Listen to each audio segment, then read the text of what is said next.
Hi, this is Eugene. So in my previous video, we discussed gravity shielding and how it relates to anti-gravity. Um, so essentially, when we discussed we had a craft, right? And it's surrounded by gravity particles, okay? And as this craft travels through space, gravity particles essentially penetrates the craft depending on the direction. So if the direction is this way, then this craft is filled with gravity particles. So every aspect of the craft is filled with gravity particles. Now these gravity particles is neutral. Neutral in the sense that it's not close to a gravity well or planetary object or solar object. So when these particles are close to a massive object, then we discussed that these particles now have a flow, essentially try to flow towards the center of that mass. Okay, and the reason they are trying to flow to that center of mass is because this object takes up space, so it creates a displacement of these objects, or rather particles. So essentially, space is filled with gravity particles, and when you have a mass or any mass, in this case, a big mass as the planet, it displaces these gravity particles, which essentially creates a vacuum of these gravity particles, and as such, the pressure of the surrounding gravity particles forces other gravity particles into that gravity vacuum. So as these particles approaches this planet, and specifically when they reach the boundary of the object, the particle starts accumulating and pressure builds up, and they slowly filter into this mass. So as they travel towards that mass, they filter through any other objects that's in its way, filters through these objects, and then drag the objects along with the stream.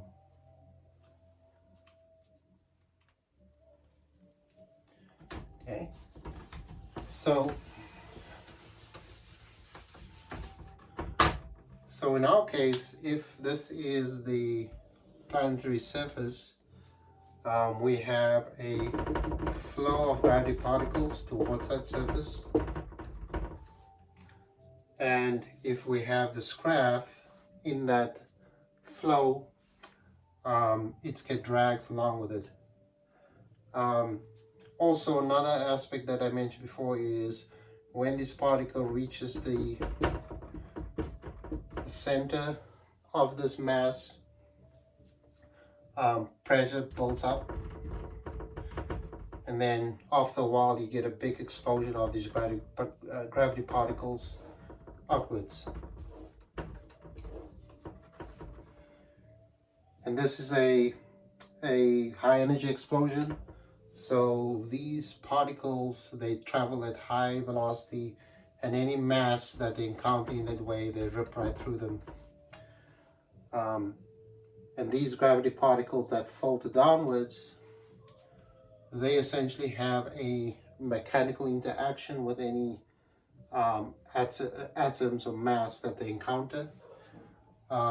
So they essentially bounce off other gravity particles or other similar particles within that mass. So in that respect, the gravity particles get obstructed by this object. So there's a delay of the gravity particles passing through the object, and the surrounding pressure of all these other particles trying to move towards the area of vacuum, or the planetary or the massive object's surface. They essentially then drag this object along the way. So in order to achieve anti-gravity, we essentially have to build a shield around this craft that acts as a barrier for the downflow or downward draft of these gravity particles. So by doing that, by having that shield around this object, none of the gravity particles penetrate the craft itself, and as such, it cannot drag the craft along with it. Similarly, this shield would also restrict the flow of these high energy upward draft, the upward draft of these particles. So this would then cause a force in the direction of these upward draft. So essentially the force would be upwards, and that essentially would allow us to balance this craft on this upward draft. So it allows the craft then to either lift off, hover, or depending on how we manipulate this shield, have direction or control of flight. So let's discuss how that can be achieved, or how that possibly can be achieved. So if we look at the skin of the craft, right? So it has its atomic structure, and we don't know what that material would be. Most likely with some sort of metal.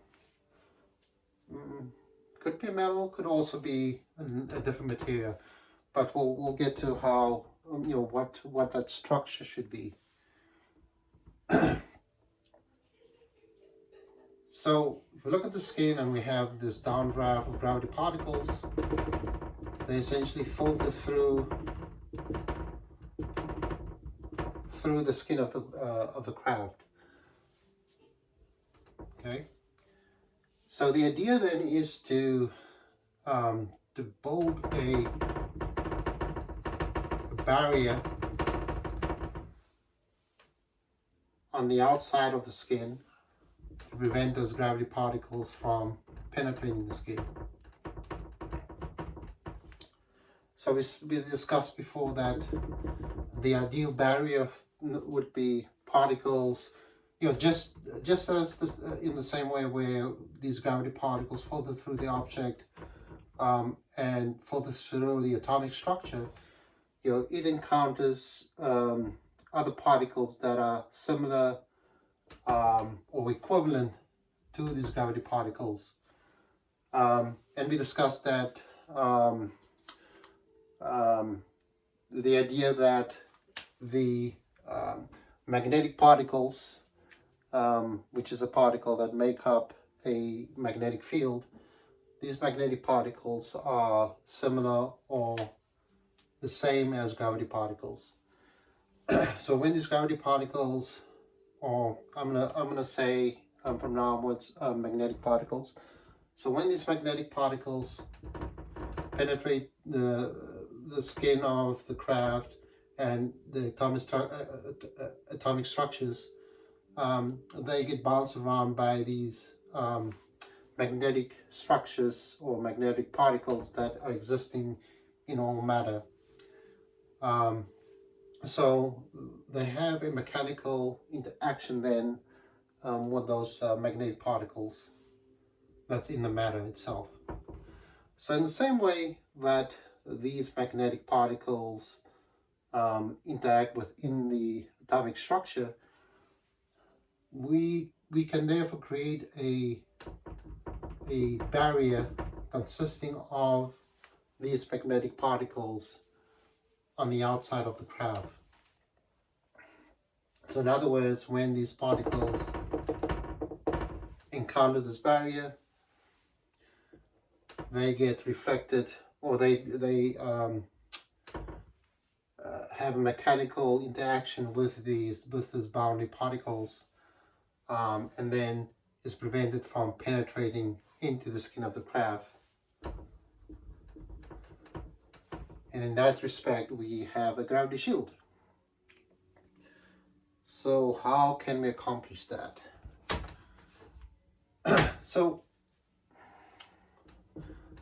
we discussed before what makes particle move, how do particles interact. We discussed basically when you have two particles that are equivalent, right? They tend to attract towards each other.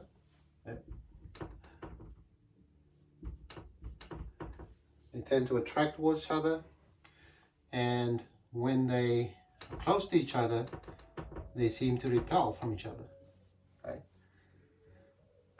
And we discussed that the attraction is because we have other particles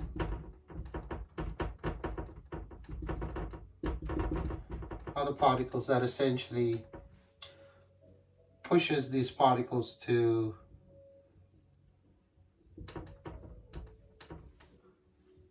areas where there's less crowding. So if there's a void of these particles and we have lots of similar particles in this area, they will always tend to move towards the void, right? So that's typically what's causing the attraction. Similarly, when they repel, it's because there is a crowding of these particles, right?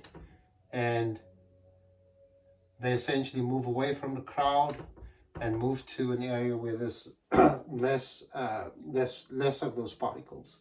So essentially, movement is as a result of a gradient from overcrowding to less crowding. And we can see this in nature as well, where whenever there's a crowd, there's always a dispersal where there's less crowding.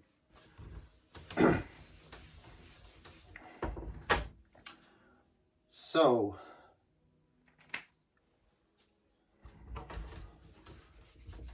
the question now is,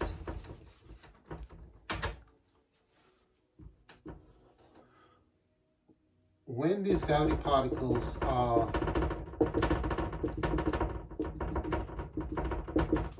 within the magnetic particles / gravity particles are within the skin of the craft, how do we expel it? Because we essentially have to drag or suck out these particles so they're no longer within the skin of the craft. And remember, this craft is, or the entire universe, right, it's filled with these magnetic particles. So there's a background pressure that exists, right, that's always trying to fill that void. So this craft is sitting in a sea of these particles, and imagine it a craft at maybe a mile under the ocean, and all the water trying to get into the craft. So this is the same scenario, same drama that happens then in space or in the universe. So the question is, how do we expel the gravity particles from from the skin of the craft. Okay, so we discussed that in order to make anything move, right, we have to create a condition where we have a sudden crowding, or we have to have a crowding, and we have to, if we cause that crowding, then the particles should flow to an area of less crowding. So how do we do that? Right. So let's say, okay, let's look at how particles interact, and let's take the example of how water interacts, and water is a close analogy to how particles behave, or the particles in water. So let's assume that, right, we have, let's assume we have a slab of water, or let's say a container filled with water, right? Okay, and so we have the water particles in this container, right? So how do we get water out of this container, right? We have several ways, right? We can build a pump, and we can pump it out, so the water particles are pumped out. That's one way. Another way is to just let the water evaporate. So the water just evaporates, and over time the water would become less, right? The water level will drop. Another way is, let's say we cause an explosion in the water, right? We cause an explosion, that would certainly expel the water relatively quickly out of this container. Okay, so if we look at all three options, right? So number one, this option where we pump out the water, we're essentially doing the same thing, right? We're creating a vacuum in the inlet. So we suck in the water, so we're creating an area of low pressure, right? So we're sucking the water out, right? So the water moves then from where this pump, right, creates a high pressure within the pump, and that pumps it to an area of low pressure where there's nothing here, right? So it just drops it out. The other option here is evaporation, the same concept, where you have high pressure of water particles, and in the air you have a low pressure. So depending on how dry the air is, the water will then essentially be pushed out into the dryness of the air. In this case, the explosion, any explosion that you have is essentially due to effect of crowding. So if you have your mass that you're going to explode, right, and you trigger the explosion, the triggering, or whatever is the catalyst in that explosion, causes a flooding of particles, a rapid flooding of particles, which results in a rapid crowding effect, and that would then send the particles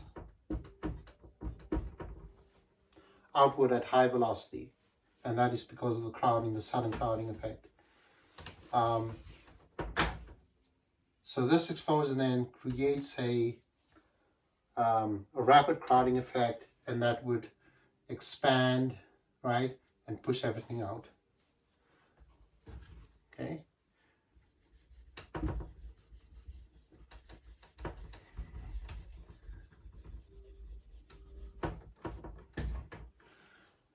All right, so in our case, right, how do we create a number one, the pumping effect, that's slow, right? The evaporation effect, that's also slow. But the explosion idea, that's something that may show promise. Since we want to rapidly expel or extract the magnetic or gravity particles from the material, so we want to focus on that explosive effect.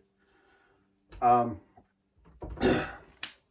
so one clue we get is from looking at what happens if you have a single droplet of water, right?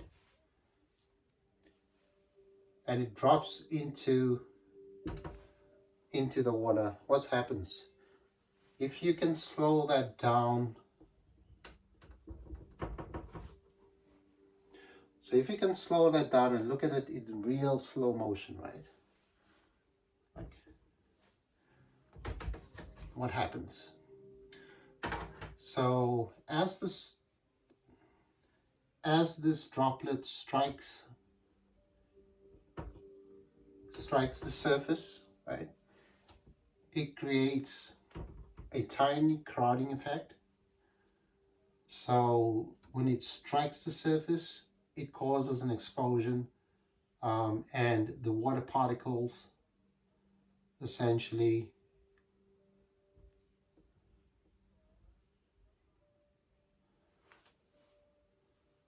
is compressed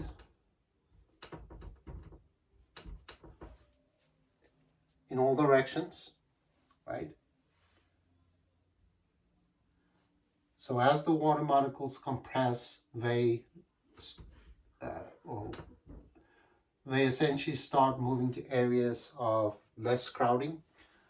So when the particle strikes the surface, it creates a crowding effect, and the water molecules move away from that crowding area towards the surrounding areas, which is less crowded. But as they draw that bigger.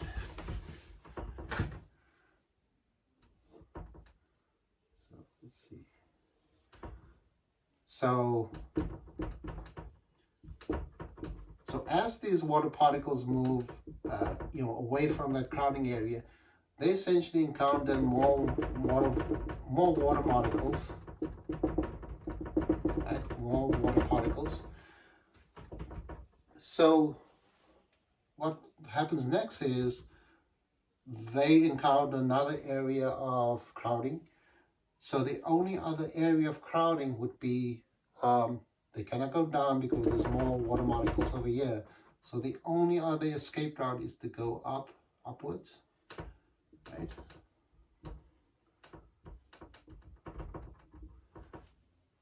Right. And the same drama repeats, where now they, as they go over the curve, they encounter more crowding, and you have another wave. Okay. So let's focus on just the main wave.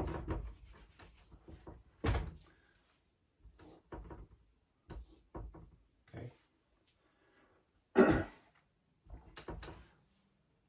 So as this particle move towards away from the original impact area, they encounter resistance where they now have other particles in the way. So what happens then is there's a reversal where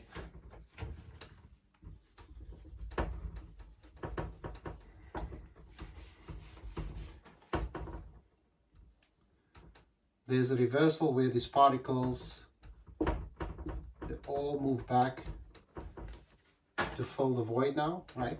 Because before we had this area where there's a lack of particles.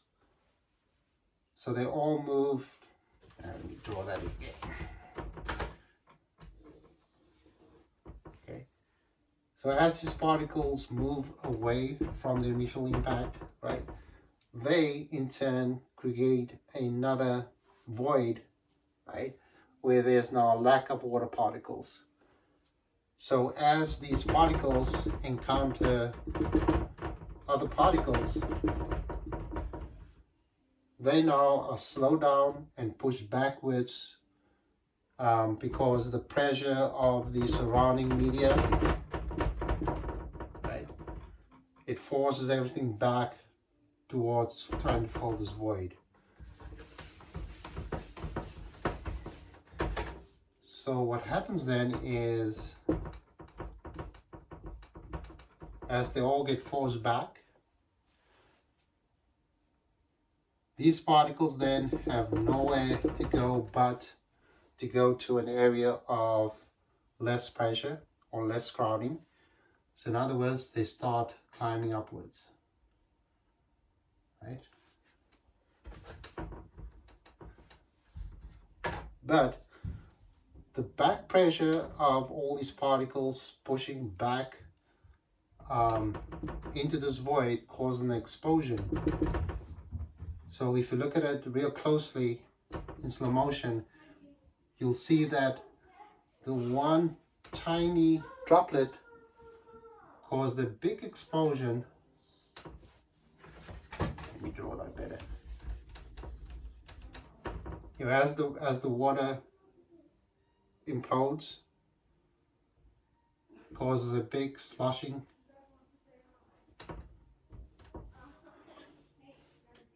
and most of the water is expelled. Not most, but a lot more water is expelled than what you know, as a result of that single droplet.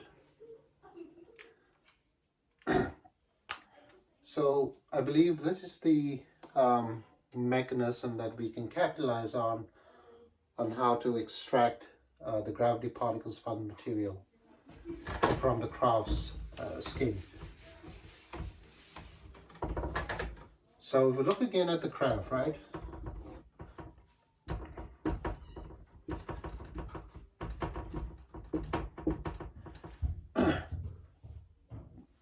As this craft moves through space, right? We discussed that it encounters gravity particles in its wake. So essentially it gets charged with these gravity particles, and we're going to have to do something to enhance that effect where it absorbs more gravity particles. So essentially we want the concentration of these gravity particles within this material. So we're going to have to make come up with the right material as well. So we want a material that that can easily absorb these magnetic particles or gravity particles. The material should also not hold on to these gravity particles, so it shouldn't be something like iron, right? Where iron, if you have magnetic particles hitting the iron, it would just get absorbed. It would get absorbed by the atomic structure of the iron. So we need a material that's not going to interact with the gravity particles itself as well. But essentially, we can create the same scenario where we have the material of the craft, you know, saturated with these gravity particles, and then we need to induce a magnetic pulse. So so let's say we have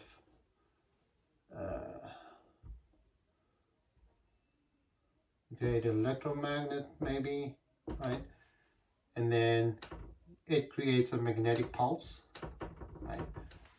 So a very narrow beamed electro and very short burst electromagnetic pulse to simulate our water drop, right? So if it hits the surface of this of the craft, right, then essentially it should result in the same drama where these magnetic particles, right, this magnetic pulse, would create the same drama where it hits the magnetic particles within the skin of the craft, right? So it creates a vacuum of that, right, because of the crowding. So it pushes the particles out of the way, right, which results in further crowding, right, and then that pushes the particles back towards the initial entry point, right, and you have an explosion of upwards or outwards. And then we need some way of capturing that outward stream of magnetic particles. So in the previous example, right, we had a container filled with water. So we dropped a droplet of water droplet, and it created an explosion, right? Now, if we could capture by some mechanism, right, capture, maybe I have a sponge or something that can capture that water, eventually we'll get to empty that container, right, because we're now extracting water. So that's another mechanism, right, of how we pump the water out, where we cause explosions on the surface of the water, and then we extract the water in that way. So that's the same concept then we can utilize, where we have this upward explosion of these magnetic particles, and we know that if magnetic particles hits materials such as iron, right, and iron with unmagnetized iron, right, or magnetized, right, let's say magnetized, right, so it has mini pumps, right. We discussed before that in the magnet we have the atomic structure emits magnetic particles, and when it's unmagnetized the orientation is random, but as soon as they are magnetized or in the presence of an external magnetic field, these pumps aligns their inlet and outlets and contributes to the entire magnetic field, right? So we know that if we can capture these magnetic particles, we can capture it by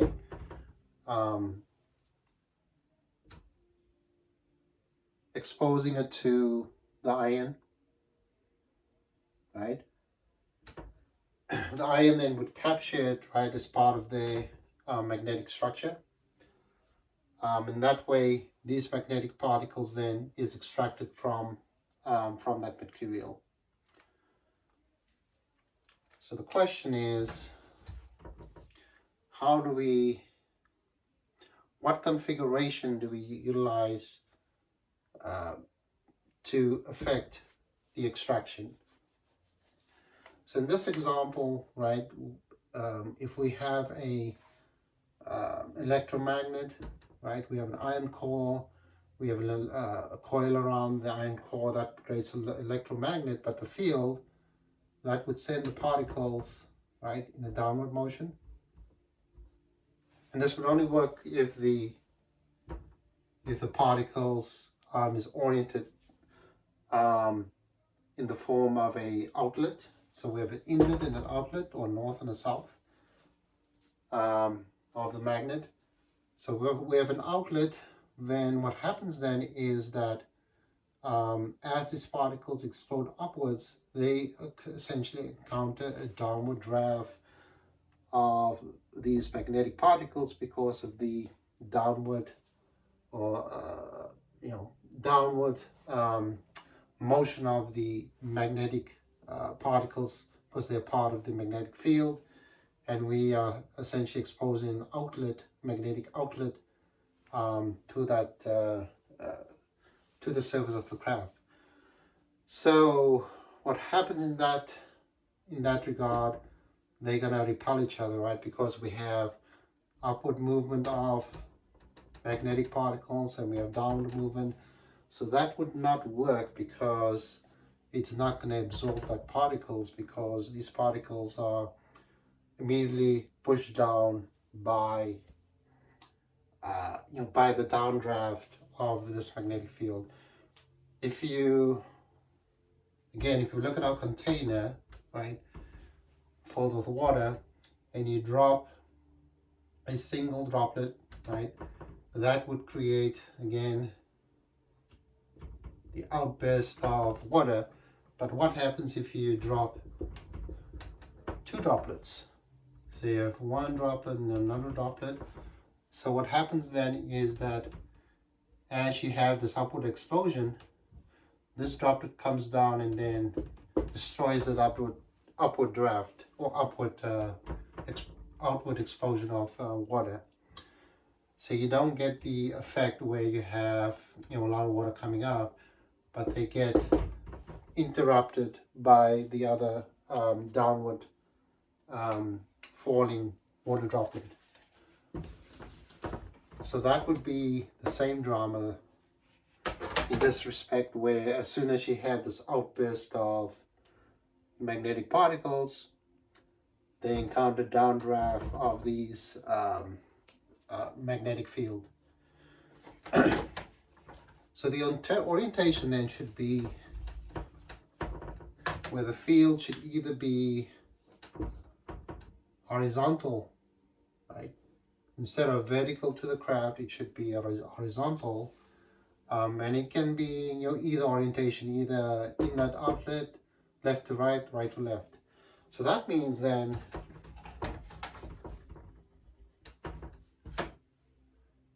if that is a little higher.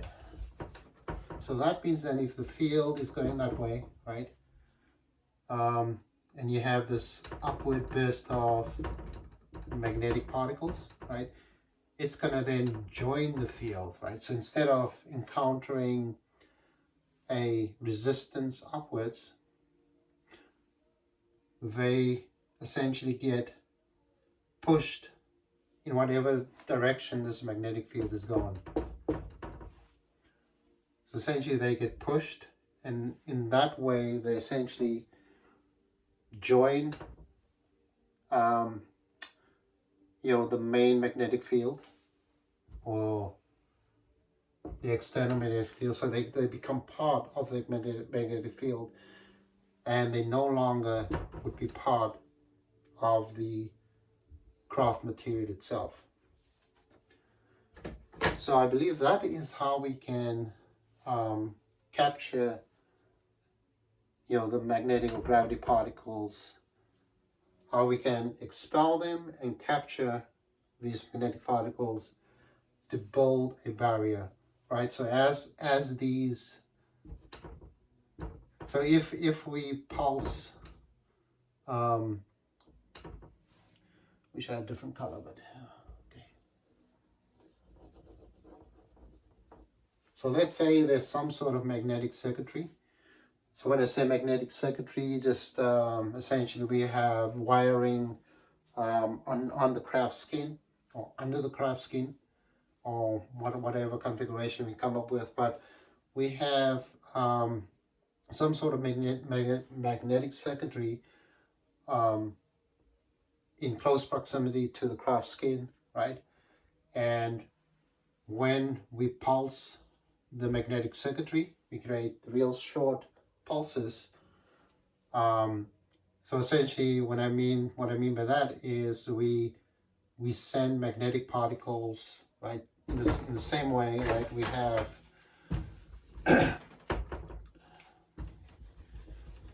so as I explained before, right, we have so we have iron wiring, right? And when it's unmagnetized, the atomic structures are random. But as soon as you provide an external field, they all suddenly align and contribute to the external field. Okay, So in the same way, right, if we send a pulse of magnetic particles through this wiring, it aligns the atomic structures within that circuitry, so they all flow in the same direction, right? So now as we have this upward burst or outward burst of magnetic particles, they essentially would also then join in along with this magnetic circuitry. So in respect, this would then create, would then contribute and intensify the magnetic field of this magnetic circuitry. In doing so, it will also then build, a much bigger magnetic field around the craft itself, and it will also therefore create a high density of these magnetic particles around the craft, and that would be our magnetic barrier or gravity barrier, gravity shield.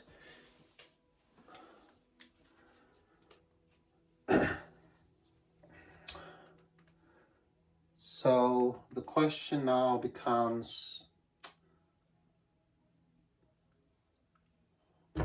what material qualifies for that, right?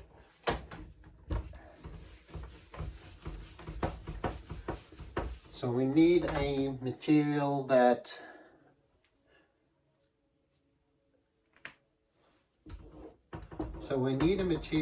with a atomic structure that's not going to hold on to the magnetic particles. So if you have magnetic particles, gravity particles, let's call these neutral magnetic particles, right? Neutral in the sense they are not part of a magnetic flow, as in a magnet. So as these neutral or gravity particles flows through the material, we don't want it to interact too much with the atomic structure. So in other words, this material needs to be light, right? So we can't use a steel or iron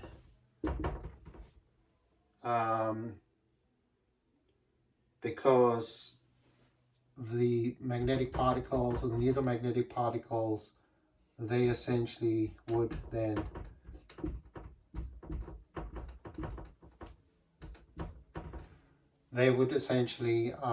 interact with the atomic structures, become either captured, as part of the internal magnetic flow, or they would count a lot of resistance. That's what make the steel heavier, or those heavier materials. They're heavy because the gravity particles or neutral magnetic particles, they interact with a lot of these particles. Typically, those materials are denser. All right, so it has a lot more atoms spaced together. So in that respect, they interact more with these gravity particles, making them heavier. So we don't want a material where it's dense, right? Because that would accumulate a lot of magnetic particles. So we want a material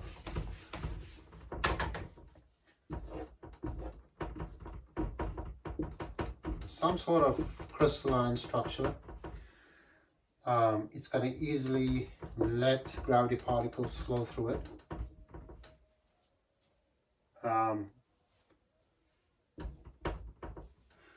If it's not going to allow gravity particles to flow easily through it, it's going to be very difficult to expel the gravity particles from it, because they're going to be, number one, they'll have resistance, being expelled from the material, and they would be, embroiled in the drama within the material itself. Right. So based on experimentation, and observing the effects, you know, from how magnets interact with a material such as aluminum. I think we can start with playing around with aluminum. Aluminum seems to have all the qualities that's desirable for such a gravity shield, right? It's light, it's strong. Also, when you expose a magnetic field to it, right? And let's see, so that's your magnet, right? And this is the magnetic field.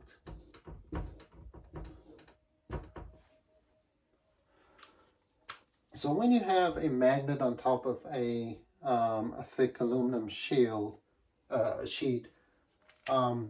you try to move the magnet on the sheet, you find that it moves as if it's moving through mud.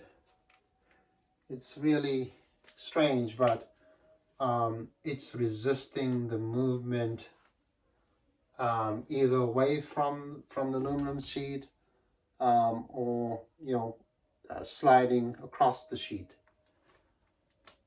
You guys should play around with that. Just check what happens when you do that. So